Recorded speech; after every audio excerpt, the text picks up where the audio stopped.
Hello, fellows. It is my great honor and pleasure to deliver this lecture for the topic of sustainable future.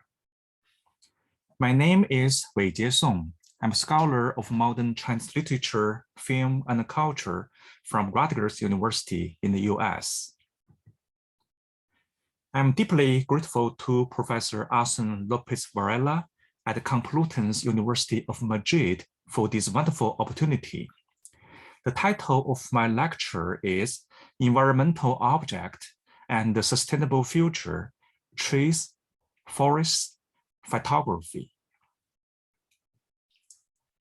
Today, I'm going to mainly address number 15 of the Sustainable Development Goals, Life on Land, which seeks to protect, restore, and promote sustainable use of terrestrial ecosystems, sustainably manage forests, combat desertification, and halt and reverse land degradation, and halt biodiversity loss.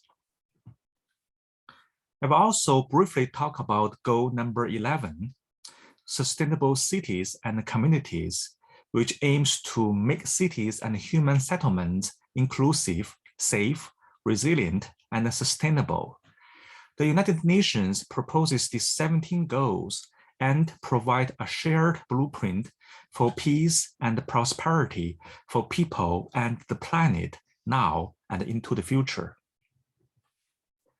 I understand trees and forests as environmental objects and phytography or plant writing as critical approaches to environmental humanities, eco-criticism, and sustainable future. First, allow me to say a few words about phytography, a term indicating plant writing in the larger context of environmental humanities. Phytography refers to the entanglement of the human and the plant, including the trees, and of the human agency and plant independency. It includes human writings about human-plant lives, as well as plants' lives per se. With a focus on phytography, we can examine vegetal intelligence, human behaviors, time-space continuum, and the corporeal context between the human and the plants in multi-layered narratives and transmedia imaginations. Phytography investigates and reveals the complex worlds of plants and trees and brings to the limelight the changing and the forming human-flora relationship. I attempt to concentrate and connect trees and forests with a few other significant environmental objects, such as waters, air and smoke, plastics, and smokestacks. We can explore the biographies of waters in terms of the scarcity of water and the surge of life resources, water pollution and water purification, ideological, ecological, and hygienic narratives about waters, water writing, Anthropocene, and de-Anthropocene.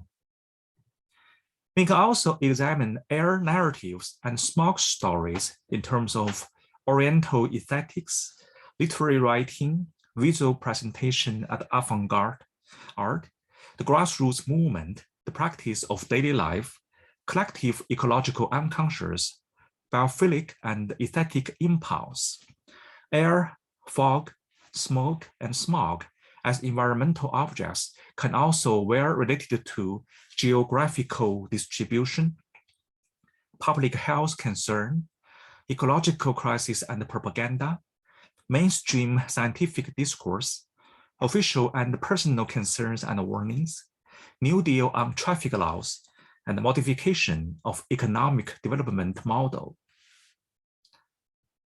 As for the trajectories of plastics in the city and in the countryside, we can study the scale and the dissemination of plastics, the exploitation of colonialism and global capitalism, the doomsday of human civilization and the ecosystem, the mortality or finitude of life.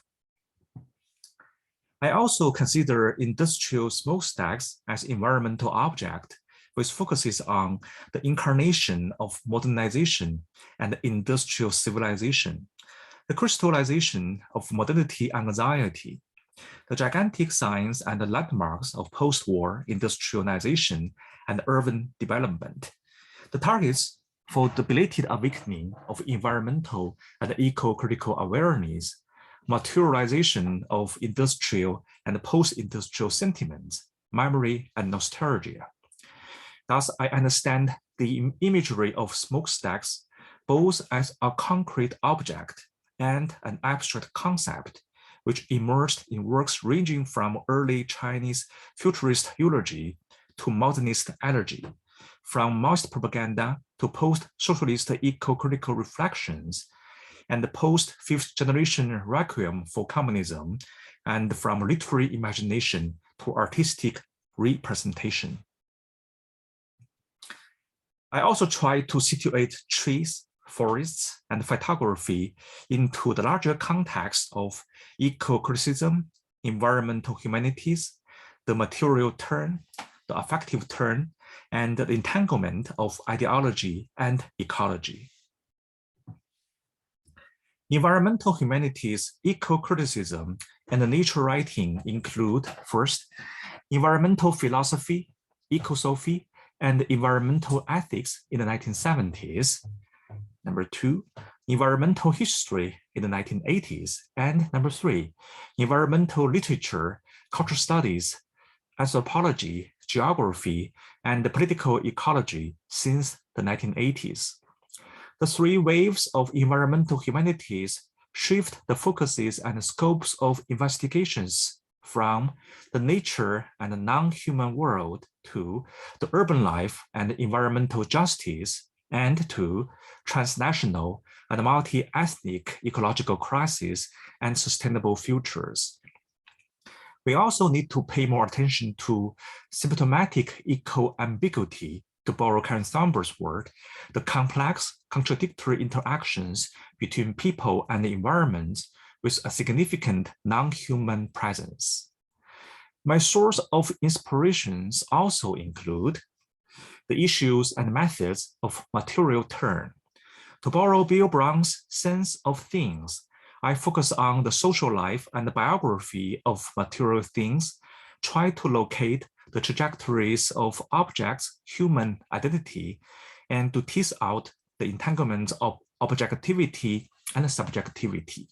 In other words, I understand trees and forests both as a concrete object and an abstract concept. The affective turn, which is evidenced in Gil Deleuze and Felix Guattari's A Thousand Plateaus and Brian Matsumi's English translation notes, and proposes that feelings are personal and biographical, emotions are social, and affects are pre-personal.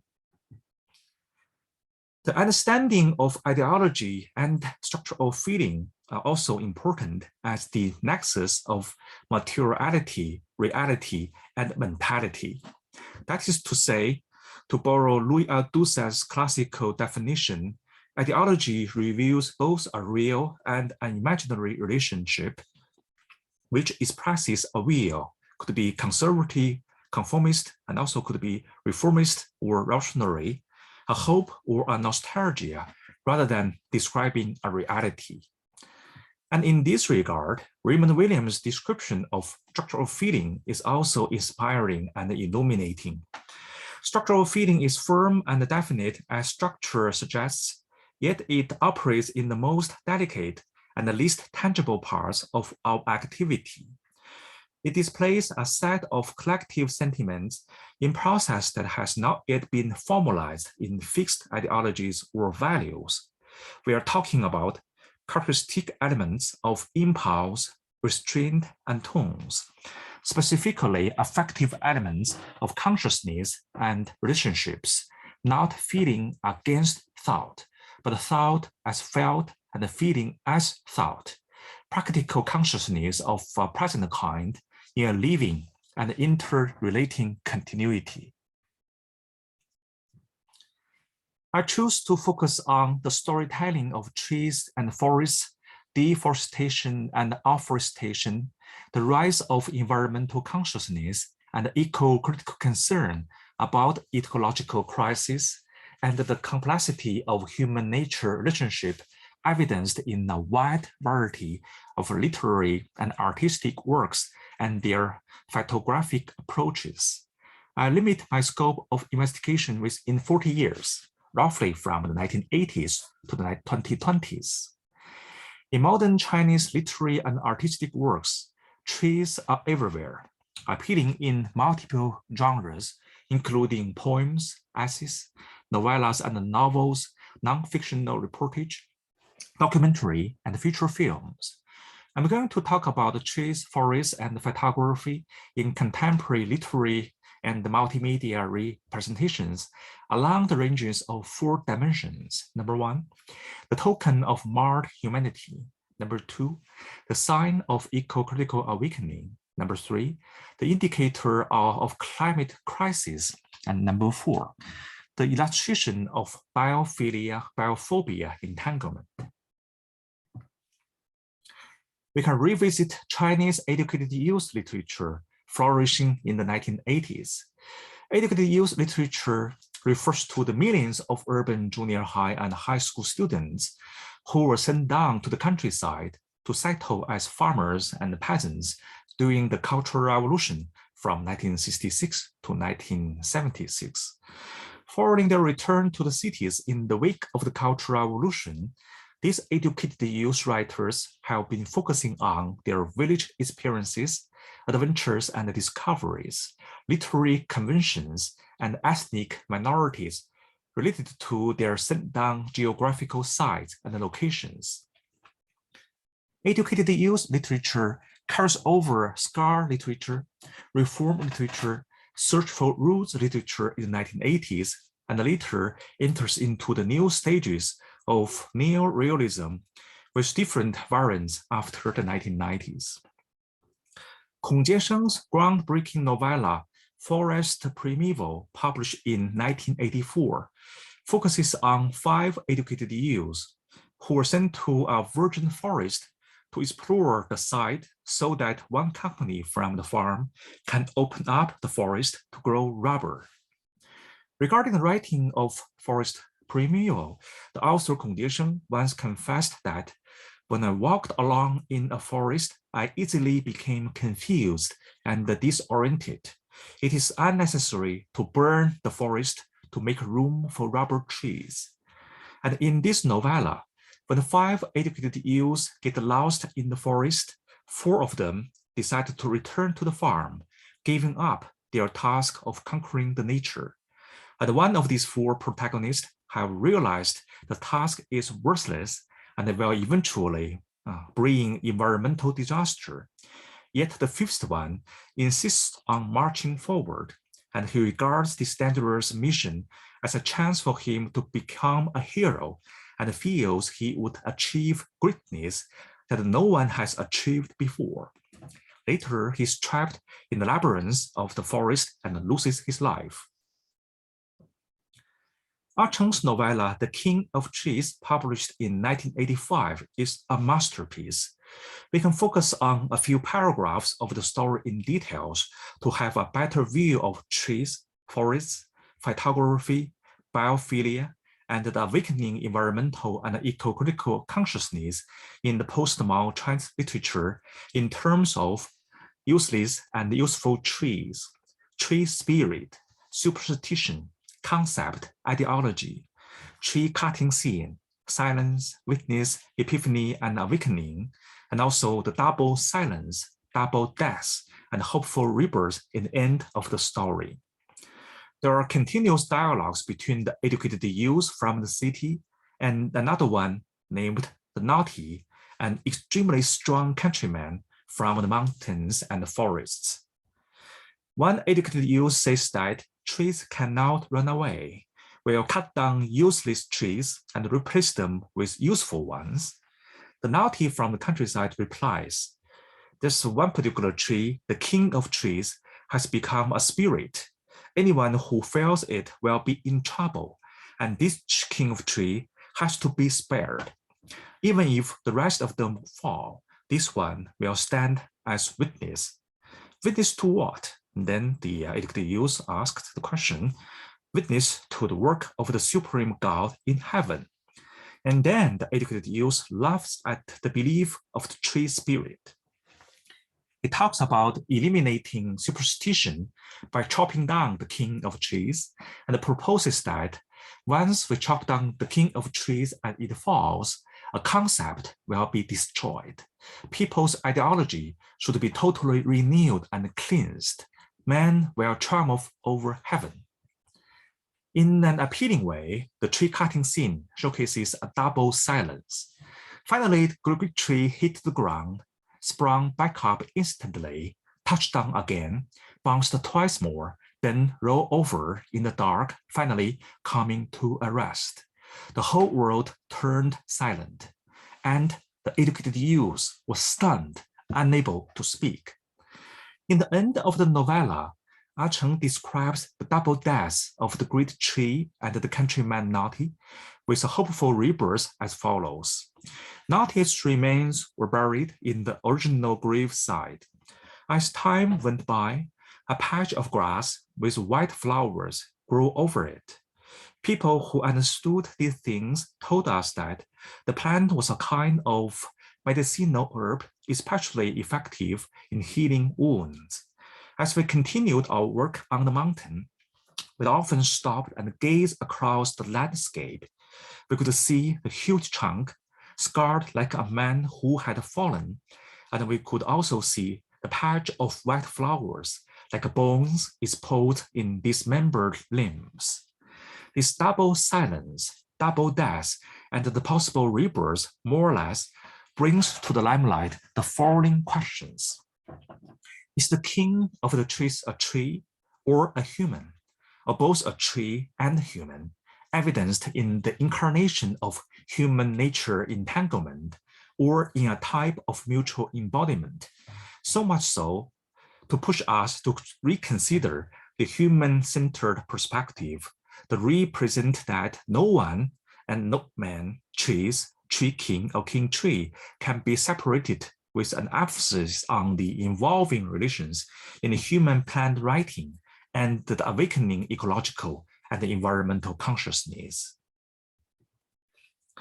Then I will only briefly mention Xu Gang's bold and brief reportage, Loggers Wake Up, published in 1988, and his recent environmental reflection entitled The Great Forest in 2017.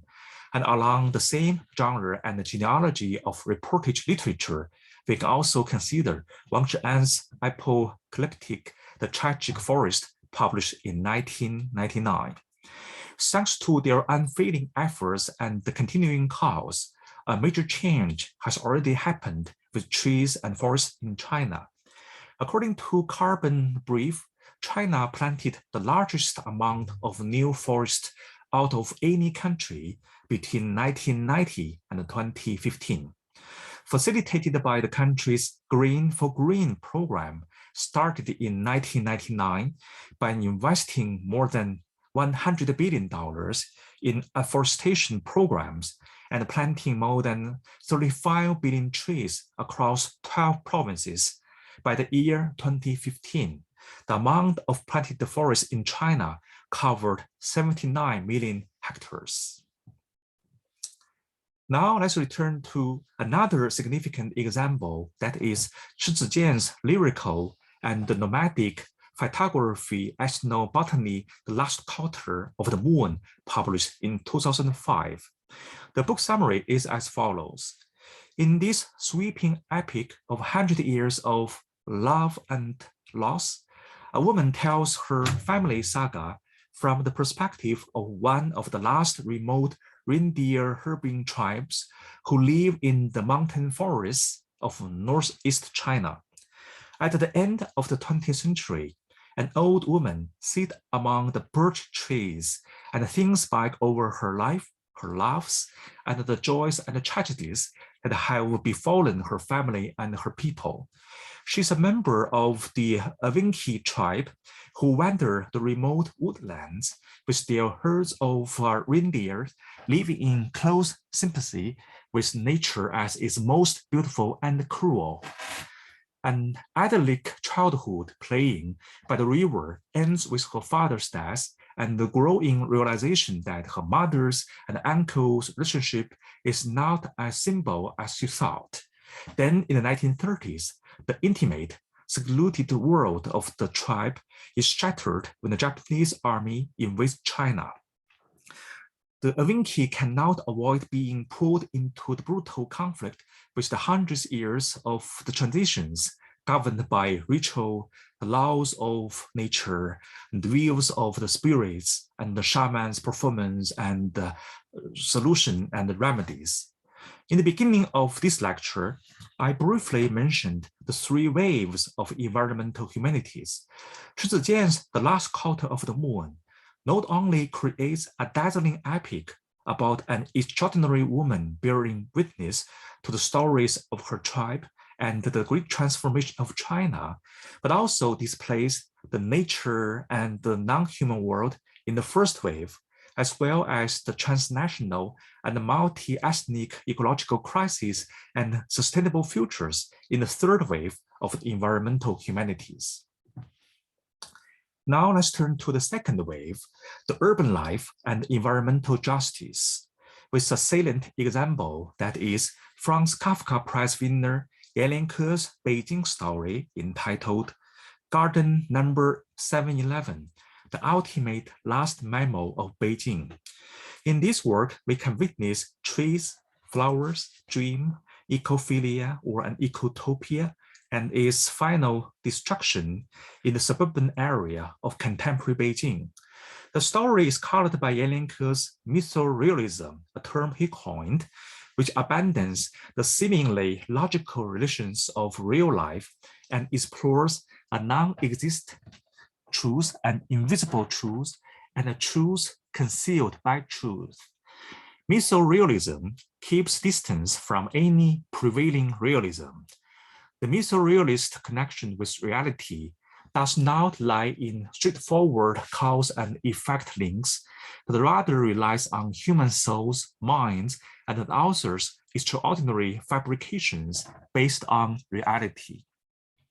Imaginations, metaphors, myths, legends, dreams, fantasy, demonization, and transplantation born from everyday life and social reality can all serve as mythorealist methods and channels.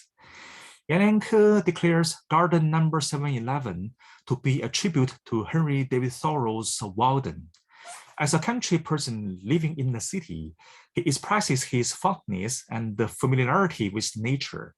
Walden is Yan Lianke's dream book, and Yan planned to write a similar book proposing that nature is part of human life and human beings are part of nature, or an ecological text in which only nature exists and no humans are present. In Garden Number 711, Yan Lianke connects the objects to wildflowers, vegetables, plants, foodstuffs, and their magical and mythical prehistory and present story. Furthermore, Yan describes the flowers and trees inside and outside of his courtyard and creates a mytho-reality in the botanic world. Plants in possession of virtues, emotions, loves, animosities, and even private hobbies.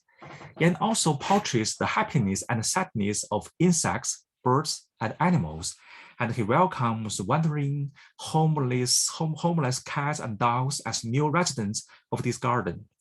In his warm and touching history of an ecological utopia, he uses first-person narration to depict the tracks, traces, actions, and feelings of all kinds of non-human beings.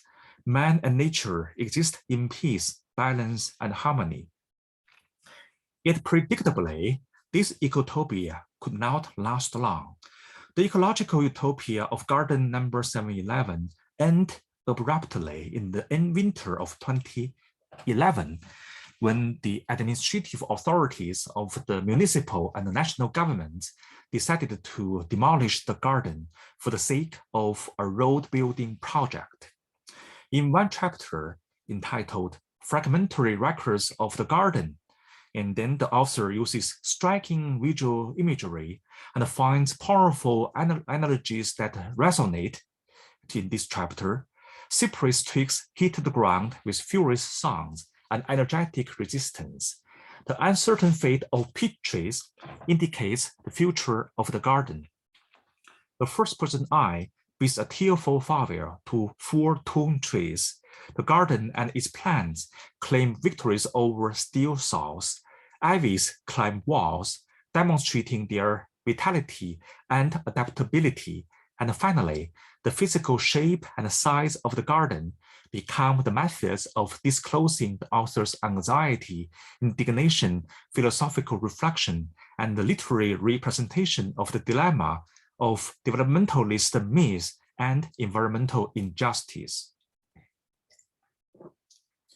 Garden number 711 exhibits an ephemeral and macro-level ecotopia where natural order might be temporarily re-established, but is nevertheless destined to be deformed and destroyed according to the blueprint of China and Beijing's crazy to insane economic development. The resistance strategy and the dreamy ending makes Garden number 711 provide a hopeful future for the author to rearrange the sequence of flowers, trees, birds, fish, and insects, reconstruct spatial order of the garden and the courtyard, and reorient the connection between man and nature. This bygone ecotopia may well be connected with the later works in 2020. Hu Donglin's posthumous encyclopedic eco-writing Notebooks from Mountains and Forests, published in 2020, describes the wildlife in Changbai Mountain District in northeast China. And Chen Yingsong's eco-critical milestone, The Forest is Silent, published in the same year, offers the most recent and striking examples of phytography and the deep concerns for ecological and environmental protection and injustice in the Shenongjia Forest, the wildlife protection district in the northwest of Hubei province. Both Hu Donglin and Chen Yingsong have 20+ years of fieldwork and living experiences in the forest. I will briefly focus on Chen Yingsong, who has been widely regarded as one of the best forest writers in contemporary China, and wrap up today's lecture. Chen Yingsong is hailed as the king of forest writing. For him, trees can serve as a local climate indicator. They present small natural features, chances of nestlings, and promising livelihood. Trees and forests can also trigger healthy nostalgia and cultivate ecological consciousness. Trees and forests are dear friends and family members. They can provide cure and remedy for mental suffering and psychological depression. In The Forest is Silent, Chen Yingsong claims a forest position, a forest attitude, manifesto, and developed grand forest narrative. He covers dozens of species of trees, flowers, and animals. He also describes the encounters between the forest and the machines, from digging machines to axes, electronic saws to all the tools, all the way to the airport, so as to criticize the greedy human development, the problematic blueprint of modernization and globalization. He develops a storytelling at the nexus of shaman, superstition, the reason, the savage mind, and the human-plant-animal relationship evidenced in the protagonist's biophilia romance. Trees, forests, and photography addresses not only about species, categories, and the categorizations, but also comes to terms with the emotional attachment to environmental objects. Trees are also closely connected with roots and uproots, the representations of physical and psychological distance, and the forgotten yet promising livelihood, among many others. To sum it up, by exploring the storytelling of deforestation and afforestation, the rise of ecological and ethical consciousness, and the complexity of human-nature relationship, I aim to examine trees as environmental objects and thus to investigate contemporary Chinese multimedia photography along the regions of token of marred humanity, sign of eco-critical awakening, indicator of climate crisis, and the illustration of biophobia entanglement. The distinctive tree stories, forest narratives, photography, and eco-writing provide an illuminating entry point into the changing material trajectories and social life, the awakening environmental consciousness, and the structural transformation of private feelings and public emotions against the great backdrop of industrial, de-industrial, and post-industrial times and related ecological impacts. I also prepared a list of articles, chapters, and books, including a primary text, translations, and critical studies for your information. Thank you very much and enjoy the project of Sustainable Future.